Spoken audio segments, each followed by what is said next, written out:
నేను నా style egg biryani అయితే చేశాను. ఫస్ట్ అయితే ఆయిల్ వేసుకొని దానిలో ఉడకబెట్టుకున్న ఎగ్స్ అయితే వేసుకొని ఉప్పు కారం వేసుకొని ఫ్రై చేసి తీసి పక్కన పెట్టుకున్నాను.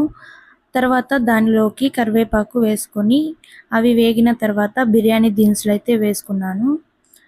అవన్నీ వేగిన తర్వాత పచ్చిమిర్చి అయితే వేసుకొని ఆనియన్స్ అయితే వేసి గోల్డెన్ కలర్ వచ్చే వరకు వేపుకున్నాను.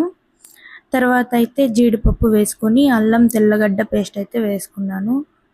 అవి పచ్చి వాసన పోయే వరకు వేపుకొని టమాటాలు అయితే వేసుకున్నాను.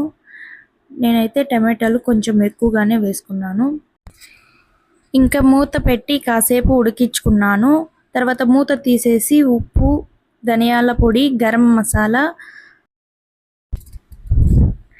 బిర్యానీ మసాలా వేసుకొని కలుపుకొని పెరుగు వేసుకొని ఒక చెంబు బియ్యానికి 2 చెంబుల కన్నా కొంచెం తక్కువ నీళ్ళైతే పోసుకున్నాను. తర్వాత మటన్ మసాలా, చికెన్ మసాలా వేసుకొని మూత అయితే పెట్టేసా.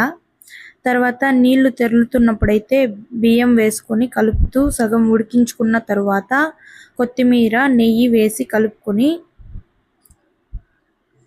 దానిలోకి ఫ్రై చేసిన ఎగ్స్ అయితే వేసుకొని కొంచెం రైస్ అయితే ఎగ్స్ మీద వేసి బరువు పెట్టి ఉడికించుకుంటే ఎగ్ బిర్యానీ రెడీ.